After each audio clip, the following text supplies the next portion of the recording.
Hey everybody, so today we are going to be going over the top 5 reasons you might want to consider a smaller knowledge graph rather than a big, huge, fully complete graph that might be more traditional from the before AI times. So if this sounds interesting to you, make sure you stick around. So let's go through why there is a shift starting to happen in the knowledge graph space. And there's still valid reasons to have a larger graph, primarily from a query expansion perspective. And you might ask yourself, well, wait a minute, Ashleigh, AI does query expansion for you. And yeah, it does, but it still doesn't understand how you define things. So adding in your own taxonomy or your own knowledge base from your own organization is still helpful when you're doing semantic search so that you can help the AI along. The other reason people used very large graphs and still use very large graphs is for analytics. If you are doing a lot of different analytics across, let's say, IoT data, which is a lot of sensor data, a lot of time series data, or you're doing something to find bad actors or something where you need a lot of different data, a lot of different data points, that's potentially where you still need a large graph. But there's two big things that have come up recently that are shifting the trend a little bit. And if you yourself are struggling with, is my graph big enough? Do I need to do this giant graph? Oh, the cost and the maintenance and maybe this video will help you, because I am here to tell you, you don't always need a giant graph. And that might help you when you're talking to stakeholders or when you're doing your own decision making. So the two big things that have kind of come up is, one, to do all those analytics, and for that matter, the query expansion, you don't necessarily need to store a giant graph. Sometimes you just need to be able to get a surface level of the graph, and then you can get rid of the rest of the graph. That's only if you don't need to continue to rebuild the giant graph over and over and over and over again. So for instance, there is a lot of tools, I'll shout out to Kuzu and others like that, where you can spin up a graph to do your analytics out of your regular data. You don't need a graph database for it. That's a new thing, right? There's a lot of techniques out there now where you can get the data you need to do graph analytics, network analysis on it, and then you just flush it. You don't need it after that. So you don't need to persist a giant graph. So the other big trend, of course it is AI. So if you're using symbolic AI, which is when you're combining that knowledge graph with your AI, you're usually using the knowledge graph in some kind of graph space RAG or graph RAG, one word, graph RAG application. Now, why do you use a graph with AI? A lot of the reason is either you need it to understand the sequence of things, which is more like a causal graph. You need your AI to understand the facts that you have for your organization, or things that you know your AI is consistently getting wrong or isn't as specific, because if it's not specific, you're maybe adding in some risk and you want to add more confidence into your AI responses. So these are some of the reasons that you add in graph. So these are reasons that you don't necessarily need a large graph, because, and here's where we get into the top 5, having a large graph actually might be detrimental to some of the use cases you are using your graph and your AI with. So there is where we're going to get into our top 5. So the first thing that might entice you to go with a smaller graph, especially if you're using AI for your use case, is accuracy. If you have a really large graph that your AI has to consult, and maybe you have lower data quality than you really want, meaning like some of your entities are not resolved, or there's a lot of duplication, or there's a lot of thin data where the AI might get confused at what's in your graph, or there's a lot of extra context in the graph that the AI doesn't actually need to be more accurate, decrease latency, because it's looking across a very large information base, and that's not what you want. You want to use your graph to make something more precise. So if you give it too many contexts to look at, it might get confused, right? And that's not really what you want. Now, you can always fix that if you do have a large graph already, because let's all be honest, some of us already have graphs and we're trying to repurpose them for AI. It's a lot of people. And in that case, you can create subgraphs or named graphs based on the domains that are in your graph. And you will likely need to do a lot of cleanup to make sure that those are more bounded contexts within those domains, so that when your AI is querying and trying to understand which context it needs to go into the graph for, it knows which named graph is going to be the most likely to give it the best results.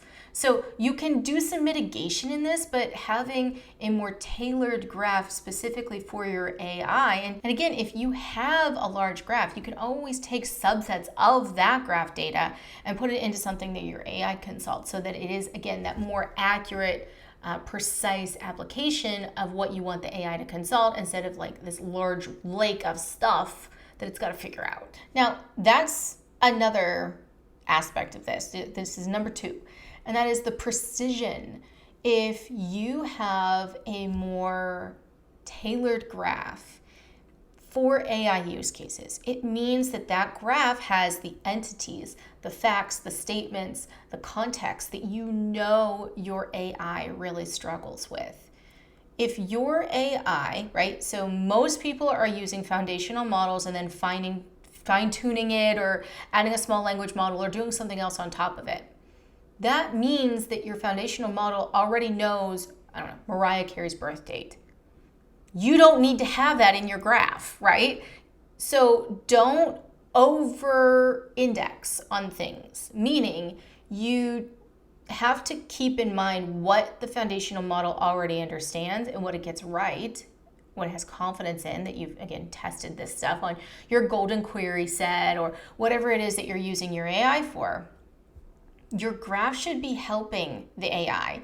It should not be replacing or trying to replicate what the AI is already doing. So there is where that precision is what you're really trying to get at. And so if you do have that very large graph, that kind of defeats the purpose, because you want to have that very tailored approach for graph plus AI. And that's the other thing. In the same vein, you want your graph to help decrease your risk and increase your accuracy of your AI, right? So in order to do that, you have to really believe and be trusting of what is in your graph. If you have this giant, massive graph, it's going to take you a very long time to troubleshoot that, to really understand what's in that graph, if it already exists, right? A lot of us, again, have a graph that exists. It wasn't meant for AI, or at least most of them. So that means you have to go in and make sure that you have that trustworthy information, because you want your AI to have that trustworthy information. The other thing, and this gets into the querying of your graph, it's latency. I have talked to many people recently where latency doesn't show up in cost. We'll get into that one in a second. But latency, if you have a ton of information in your graph, and even in a subgraph, you can, if those are not very clearly defined, then your querying against your graph is still going to have to hit multiple subgraphs. And that's not really what you want unless it's actually needed for the query that's being run. So your latency is going to be horrible if you're trying to run these graph queries across a massive graph that has a bunch of stuff in it that the AI either doesn't need or doesn't need to consult to give an answer. Now we're getting into number 4. Those long query times, that latency, also has a cost associated with it, right?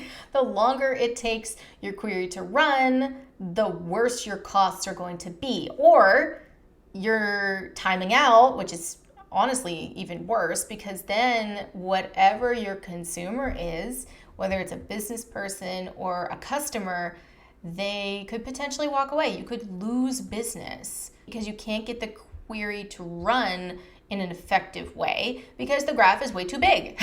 So this is where, making sure that your queries are structured well, making sure that, all of the things that you do to make sure that your latency and costs associated with that are at appropriate levels and you're doing all the efficiencies that you can. But one of those efficiencies might be, hey, we have this giant graph, or we have this subgraph even, and it's just too much. It's just too much. So instead of having a, let's say, sports medicine subgraph, because you have a lot of content about that, maybe have a sports and a medicine, right? But it can go the opposite way, where maybe you have a sports and a medicine graph, and a lot of your queries are constantly combining the two. Well, then just combine them, right? This is where a lot of testing and understanding what your needs are, what are the common queries that people are looking for, are really helpful so that you can tailor this to the specific needs that you have. And this is where we get into number 5. Cost again, because if you're using AI to generate the queries, run the queries, if you're using agents, or if you're doing traditional machine learning and you're doing inferencing across your graph, that's compute time. Do you want to make this huge convoluted query that has to run across a ton of different data? Probably not. That's going to cost you. So you're getting double hit. You're getting hit with the query times and the potential loss of customer or users, in addition to potentially that compute time if you're using the AI to actually do the querying itself. These are things that can be easily remedied. Again, it's easy as a methodology. It's not easy in practice to actually do. And that is taking a very large graph and putting it into subgraphs, or create a separate graph based on the information you actually need for your AI use cases. So this is me imparting this knowledge out if you didn't already have it. If you needed some help in convincing yourself or others that maybe this ginormous graph to rule them all is maybe not the best approach for what you're trying to do. Or maybe it is. Don't know what your use case is. So I hope this video has been helpful. I know this is another talking head video. I am trying to do more modeling and coding videos for all of you, because I know a lot of folks are interested in that, but those take a lot of time to do. So they're coming. They're just, taking some time. All right. So with that, I want to thank you very much, and I'll catch you next time.